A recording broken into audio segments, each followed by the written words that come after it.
A paz do Senhor Jesus, querido professor, querida professora, querido jovem, você que nos acompanha aqui em mais uma das nossas pré-aulas aqui pelo Ministério ADMDF, Assembleia de Deus de Missão do Distrito Federal, presidido pelo pastor Douglas Batista, sob a orientação pedagógica da missionária Dirley Batista. Queridos irmãos, hoje a nossa pré-aula é relacionada à sexta lição, que tem por título a autenticidade de uma linguagem sadia. A autenticidade de uma linguagem sadia. O nosso texto principal se encontra em Provérbios 18, verso 21. A morte e a vida estão no poder da língua, e aquele que a ama comerá do seu fruto. O resumo da lição é o seguinte: o controle da língua é essencial para uma vida piedosa e uma fé sadia. Os objetivos da sexta lição são os seguintes: compreender a necessidade de dominar a língua, explicar os perigos de uma língua descontrolada e destacar as características de uma linguagem sadia e irrepreensível. Amém? Vamos em frente, queridos. O primeiro tópico da nossa revista é a necessidade de dominar a língua. Nesta lição, estaremos meditando a respeito da carta de Tiago, é o tema da nossa revista, capítulo 3, versículos de 1 a 12. Vou ler aqui apenas os dois primeiros versículos. Meus irmãos, muitos de vós não sejam mestres, sabendo que receberemos mais duro juízo, porque todos tropeçamos em muitas coisas. Se alguém não tropeça em palavra, o tal varão é perfeito e poderoso para também refrear todo o corpo. O primeiro subtópico nos traz a responsabilidade dos mestres com o que falam. Aqui, Tiago inicia o capítulo 3 com uma advertência aos mestres, com uma advertência aos professores. E ele nos lembra da responsabilidade que temos em usar a língua, a comunicação, a palavra, a fala, com sabedoria, pois as palavras dos mestres, dos professores, têm muita influência. Não é verdade? Ele, inclusive, utiliza aqui a palavra grega para mestre, kyrios ou kurios, que também significa senhor, ou seja, alguém que ensina numa condição de autoridade, ensina a respeito das coisas de Deus, a respeito dos deveres dos homens. E o ato de ensinar, obviamente, está diretamente relacionado com a palavra, com a fala. Então, Tiago aqui nos traz esta advertência aos mestres, aos professores, porque nós receberemos mais duro juízo, como ele nos diz aqui, né? A quem muito é dado, muito será cobrado. Então, ele adverte, nem todos sejamos mestres, porque todos tropeçamos em muitas coisas. É uma advertência do Espírito Santo para que nós, que exercemos a função de mestres, de professores, saibamos da necessidade de usar de sabedoria com as nossas palavras. Amém, queridos? Prosseguindo, segundo subtópico, o poder da língua. O poder da língua. Aqui, no versículo 2, Tiago nos fala que todos tropeçamos em muitas coisas. Se alguém não tropeça em palavras, o tal varão é perfeito e poderoso para também refrear todo o corpo.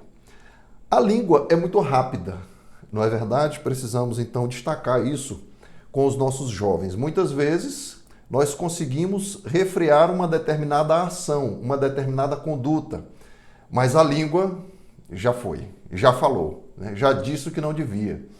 Então, é justamente isso que Tiago quer alertar aqui para todos nós, a respeito do nosso dever de controlar a língua. E não somente a língua, mas também as ações. Então, o exercício primeiro é controlar a língua. Na verdade, aquele que consegue controlar a língua, nos diz aqui Tiago, é varão perfeito e poderoso também para refrear todo o corpo. Os nossos jovens, então, precisam, aprender, nós precisamos destacar, ressaltar isso com eles a respeito da necessidade de controlar a língua. Inclusive, a respeito aqui dos professores, dos mestres, alguns dos nossos jovens são professores em classes de crianças, de pré-adolescentes, ou exercem algum tipo de liderança no grupo de louvor. Então precisam estar atentos, precisam ser alertados em relação à influência de suas palavras. E nós já sabemos, existe até um ditado: se o líder corre, o liderado anda. Se o líder anda, o liderado para. Se o líder para, o liderado senta. Se o líder senta, se o líder senta, o liderado deita. Se o líder deita, o liderado dorme. Se o líder dorme, o liderado morre, não é? Então precisamos alertar os nossos jovens a respeito disso. O terceiro subtópico da nossa revista: língua, um pequeno membro capaz de causar grande impacto. Aqui, Tiago compara a língua ao freio que dirige um cavalo e ao leme que controla um navio. Então, o que ele traz aqui para nós? Que embora a língua seja pequena, é um órgão pequeno, ela tem um poderoso impacto na nossa vida, seja para o bem, seja para o mal. Então, o ser humano, ele consegue controlar um animal maior, mais forte, não é verdade? Usando de um instrumento, um artefato pequeno, que é o freio. E aqui o livro de Tiago, a carta de Tiago, nos orienta que nós também podemos controlar a embarcação da nossa vida.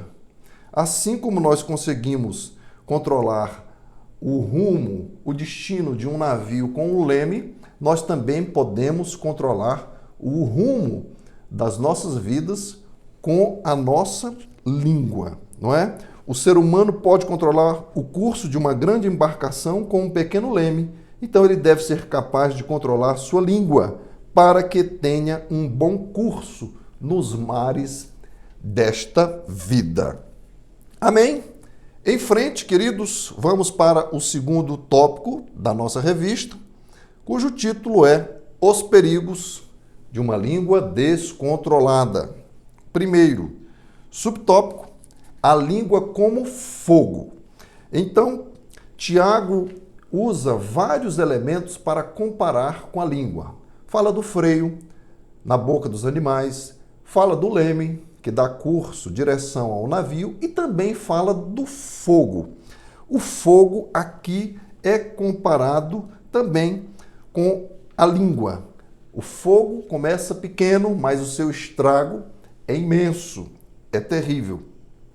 As palavras também podem causar enormes prejuízos. Nós conhecemos as notícias a respeito das queimadas, dos incêndios, a quantidade de prejuízo que isso traz para o meio ambiente, para as cidades, para as famílias. Agora mesmo, há pouco, estava acontecendo um grande incêndio nos Estados Unidos que chegou a alcançar mansões, destruir ali a vida das pessoas.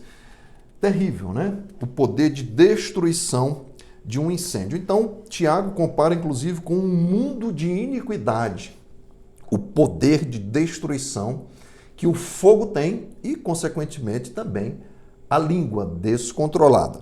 Então, a fala pode ser um instrumento do bem, semeando a palavra de Deus, como também pode ser um instrumento do mal. Quando? Mentindo, difamando, criando ódios, discórdias, incitando a luxúria. A palavra pode ser utilizada tanto para edificar quanto para destruir. E aí, meus queridos, nós precisamos então destacar isso, né, com os nossos jovens, inclusive, por exemplo, no trânsito. Uma briga, uma confusão, até mesmo um homicídio, muitas vezes começa com uma discussão, com uma palavra dita fora de tempo, de maneira raivosa, impensada. Não é verdade?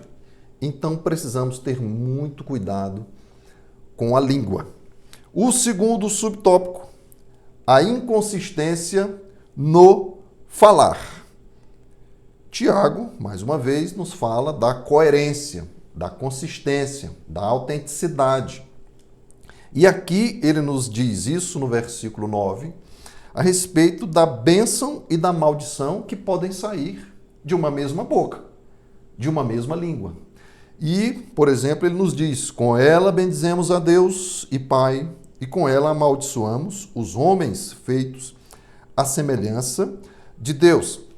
E aqui ele nos chama mais uma vez a atenção para a necessidade de coerência, de consistência entre o que cremos e o que fazemos, entre a ortodoxia e a ortopraxia. Também com a palavra nós precisamos manter coerência entre o que pensamos, entre o que cremos e o que falamos.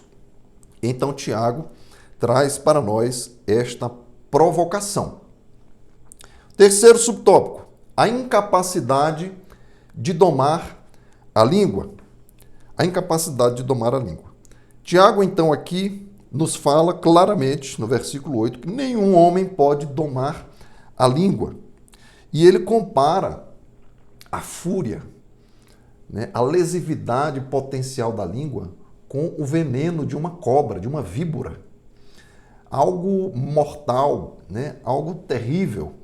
E nos lembra, assim, portanto, que nós só podemos controlar a nossa língua, submetê-la aos princípios da vontade de Deus, com a ajuda, com o auxílio do Espírito Santo.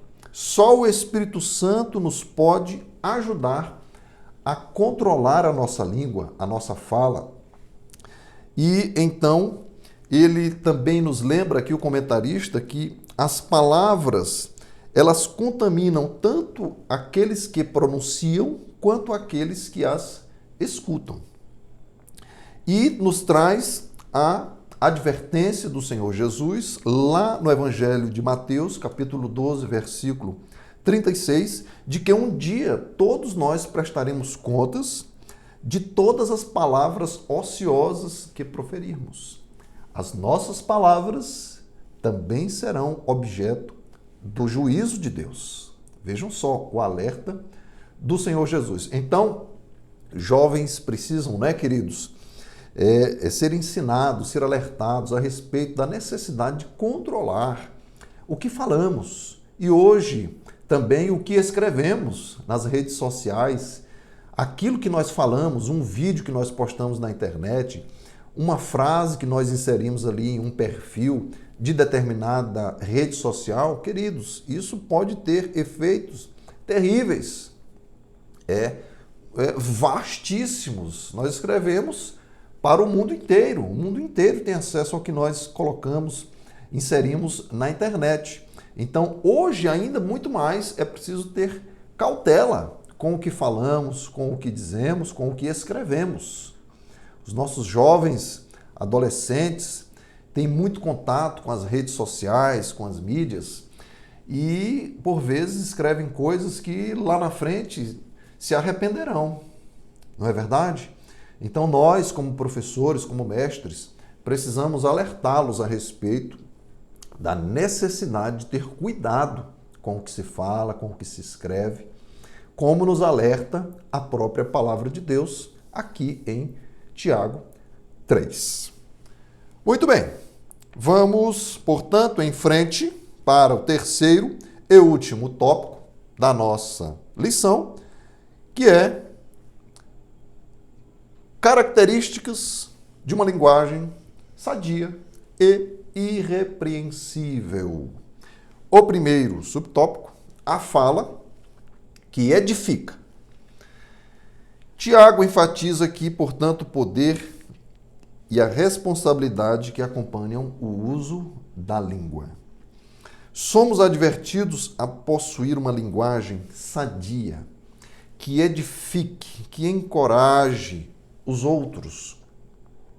Paulo também nos traz aqui, o comentarista, nos alerta a respeito da necessidade de cuidar da nossa fala. Em Efésios 4:29, ele nos diz: não saia da vossa boca nenhuma palavra torpe, mas só que for boa para promover a edificação, aquilo que for para construir, que for para edificar. Não é verdade?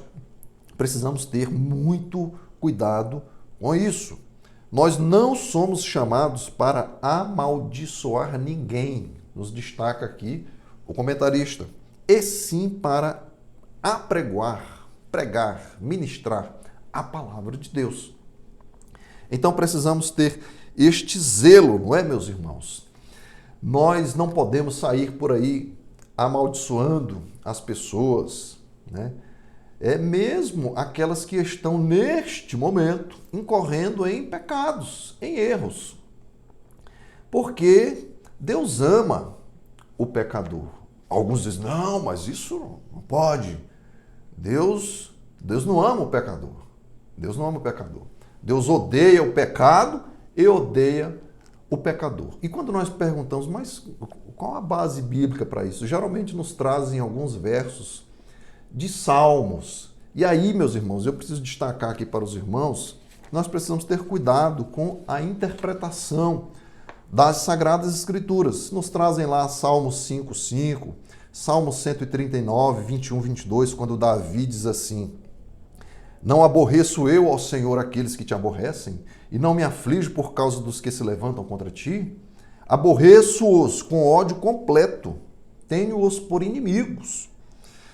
E aqui, meus irmãos, por exemplo, a respeito deste verso, o comentário Bíaco, editado pela nossa CPAD, nos faz a seguinte exortação: precisamos exercer cautela neste ponto, para não confundirmos o ódio contra o mal com o ódio contra as pessoas que cometem o mal.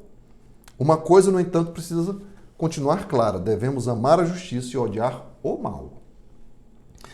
E aqui eu quero trazer para os irmãos ainda um outro subsídio do livro Entendes o que Lês, de Gordon Fee e Douglas Stuart. É um livro sobre hermenêutica, sobre interpretação das escrituras, sobre exegese, e ele fala exatamente sobre estes salmos, são os salmos imprecatórios, para nós entendermos melhor. Lembrando aos irmãos, mais uma vez, tanto os slides quanto estes subsídios estarão disponíveis para os irmãos na descrição do vídeo. Lá embaixo vai haver um link, os irmãos podem clicar no link e terão acesso aos slides em formato editável e também aos subsídios que eu estou trazendo aqui.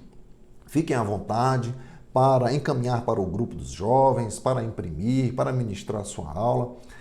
O material é para o irmão, é para a irmã, é para a glória do Senhor. Amém? Muito bem, nos dizem aqui Gordon Fee e Douglas Stuart, no livro Entendes o que Lês, a respeito dos salmos imprecatórios.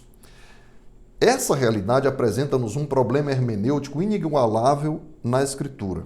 Como essas palavras faladas para Deus funcionam como uma palavra da parte de Deus para nós. E então ele usa o exemplo aqui do Salmo 137, versículos 7 a 9. Vou ler aqui uma parte. Lembra-te, Senhor, dos edomitas e do que fizeram quando Jerusalém foi destruída. Feliz aquele que pegar os seus filhos e os despedaçar contra a rocha. Como é que nós vamos entender este versículo que diz que feliz é aquele que pode pegar as crianças dos edomitas e despedaçá-las contra as rochas?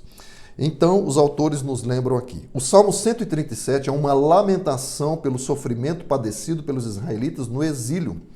Sua capital, Jerusalém, tinha sido destruída e sua terra lhes fora tirada pelos babilônios, ajudados e encorajados pelos edomitas, que com avidez se serviram dos despojos. Em obediência à palavra de Deus, a vingança e a recompensa são minhas, Deuteronômio 32, 35 e Romanos 12, 19. O compositor dessa lamentação pede o julgamento de acordo com as maldições da aliança. Está pedindo que Deus exerça o seu juízo. O que o salmista fez no Salmo 137 foi contar a Deus acerca dos sentimentos dos israelitas que sofriam, empregando uma linguagem hiperbólica semelhante à linguagem extremista encontrada nas maldições previstas na aliança. É Deus quem realmente escuta essas palavras de ira, do mesmo modo que deve ser Deus. É Deus somente que escuta nossas palavras de ira. De modo semelhante, os salmos imprecatórios ajudam-nos, quando sentimos ira, a não praticarmos a ira. Devemos expressar honestamente a nossa ira diante de Deus, não importa quão cruéis e odiosos nos sintamos, e deixar Deus cuidar da justiça contra aqueles que abusam de nós. A função apropriada desses salmos, portanto, é ajudar-nos a não nos deixar vencer pelo mal e ajudar-nos a livrar-nos da nossa ira, a fim de que possamos vencer o mal com o bem, conforme nos recomenda Romanos 12, 21. Então, meus queridos, nós precisamos lembrar, a revelação perfeita e completa do Senhor Jesus nos recomenda a amar as pessoas, todas as pessoas, como Deus ama. Ele nos diz, amai a vossos inimigos, para que sejais filhos do Pai que está nos céus, porque faz que o seu sol se levante sobre maus e bons, e a chuva desça sobre justos e injustos. Mateus 5, 44, 45. Ele nos diz ainda, no texto belíssimo de João 3,16, porque Deus amou o mundo de tal maneira que deu seu Filho único, seu Filho unigênito, para que todo aquele que nele crê não pereça, mas tenha a vida eterna. Romanos 5,8, olha o que nos diz aqui o Senhor. Deus prova o seu amor para conosco quando Cristo morreu por nós, sendo nós ainda pecadores. Ainda pecadores, fomos amados por Deus, tanto que, nesta condição de pecadores, Cristo morreu por nós. Deus ama o pecador, é o que nos diz a Escritura Sagrada, a única regra de fé e prática para nós. Então, nós devemos nos posicionar contra o mal, contra a injustiça, mas não podemos fazer acepção de pessoas, como nos recomenda a palavra em Atos 10, 34 e a própria carta de Tiago, capítulo 2, versículo 9. Não podemos usar a nossa língua para amaldiçoar as pessoas, mesmo que estejam em condição de erro, de pecado. Não é verdade? Alguém dirá, então, vamos usar aqui a técnica de Tiago, né? Alguém dirá, então, mas Cristo tomou do açoite, do chicote, contra os vendilhões. Mas, irmãos, precisamos nos lembrar que ali se trata da ira divina. É a ira de Deus. E a ira de Deus, queridos, opera a justiça. Mas, porém, contudo, todavia, entretanto, sem embargo, a ira do homem não opera a justiça. É o que nos diz Tiago, no primeiro capítulo, versículo 20. Porque a ira do homem não opera a justiça de Deus. Amém, irmãos? Prosseguindo. Segundo subtópico, palavras de sabedoria. Muito bem, aqui reflete o conhecimento que vem do alto. É a palavra de sabedoria, a sabedoria que vem do alto, a sabedoria que vem de Deus, que nos concede o Senhor. E a sabedoria de Deus nos leva a proferir palavras puras, pacíficas, amáveis, complacentes, cheias de misericórdia, cheias de bons frutos, palavras imparciais, sinceras. É o que nos diz o versículo 17 de Tiago, capítulo 3. Então, as nossas palavras, queridos, devem ser abençoadoras, misericordiosas, amorosas. Eu queria trazer aqui para os irmãos ainda o provérbio 25, 11. Olha o que nos diz aqui a palavra do Senhor. Como maçãs de ouro em bandejas de prata, assim é a palavra dita a seu tempo. Palavras que constroem, palavras que edificam, palavras que ajudam, palavras que fortalecem, palavras que consolam, palavras que levantam o caído. Amém? Essas são palavras de sabedoria que devem estar em nós. Muito bem, Terceiro e último subtópico, reflexo da fé em Cristo. O crente deve se comunicar de modo a evidenciar a sua fé em Jesus. Deve evitar, portanto, gírias, palavrões, palavras imorais, não é verdade? Isso não convém ao santo, ao remido, aquele que professa, que diz ser discípulo de Jesus. Portanto, mais uma vez, Tiago nos recomenda a coerência, a autenticidade. Se nós cremos em Jesus, as nossas palavras, a nossa língua também devem estar condizentes com a nossa fé. E aqui o comentarista nos traz o texto de Colossenses 4:6, mas eu também gostaria de trazer aqui para os irmãos podem levar para os jovens, o texto de Efésios, capítulo 5, versículos 3 a 4. Olha o que nos diz a palavra do Senhor. Que a imoralidade sexual e toda a impureza ou avareza não sejam nem sequer mencionadas entre vocês, como convém a santos. Não usem linguagem grosseira, não digam coisas tolas nem indecentes, pois isso não convém. Pelo contrário, digam palavras de ações, de graças. Que coisa maravilhosa, não é? A palavra do Senhor nos recomendando aqui de maneira expressa, clara, objetiva, a respeito de como devemos falar, o que devemos falar e o que não devemos falar. Nossas palavras são um reflexo daquilo que temos em nossos corações. Precisamos lembrar aqui do que o Senhor Jesus disse. Por exemplo, em Lucas, capítulo 6, versículo 45, a boca fala daquilo que o coração está cheio. Meus irmãos, o nosso coração não pode estar cheio de imoralidades, de raiva, de impaciência. Não é verdade? O nosso coração precisa estar cheio de misericórdia, cheio de paz, cheio de amor, cheio de alegria. E as palavras da nossa boca devem expressar exatamente isso. Alegria, paz, mansidão, o fruto do Espírito Santo de Deus. O fruto do Espírito Santo de Deus. E o comentarista ainda nos diz aqui algo muito sério, muito relevante. A fé sem um uso responsável e amoroso da língua é uma fé incompleta. Nós acabamos de ver na pré-aula da lição anterior a respeito das boas obras que devem necessariamente estar ligadas à fé. A fé que não gera boas obras não é uma fé completa, não é uma fé autêntica, não é uma fé que salva. Olha só a relevância do assunto. E aqui eu gostaria de trazer a continuação de Efésios 5, agora versículo 5. Olha o que nos diz ainda a palavra do Senhor. Fiquem sabendo disto, nenhuma pessoa imoral, impura ou avarenta, porque a avareza é idolatria, tem herança no reino de Cristo e de Deus.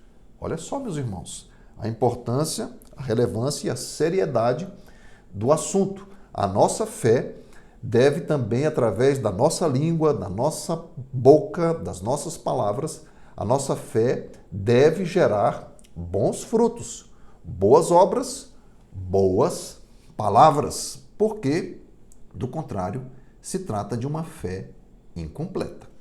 Amém? Então, quando as nossas palavras são coerentes com a fé que professamos, elas se tornam ferramentas de evangelismo e de testemunho, atraindo pessoas para Cristo. Muito bem, vamos então para a nossa conclusão, que nos diz o seguinte. A carta de Tiago nos adverte sobre o imenso poder da língua e a necessidade de controlá-la para evitar danos à nossa vida e à do próximo.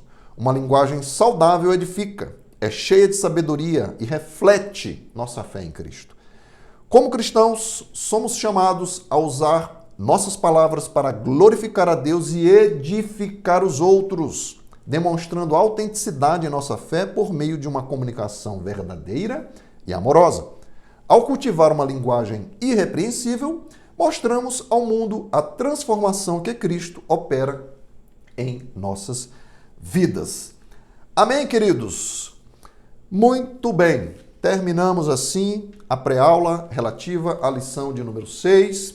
Eu agradeço aos irmãos por estarem conosco nesta pré-aula e peço que a Deus que os irmãos sejam ricamente abençoados quando forem ministrar suas aulas, que os seus jovens sejam impactados pela palavra de Deus, que seja uma bênção. Amém, queridos? Que Deus abençoe. Até uma próxima oportunidade, se nos permitir o Senhor. Um grande abraço.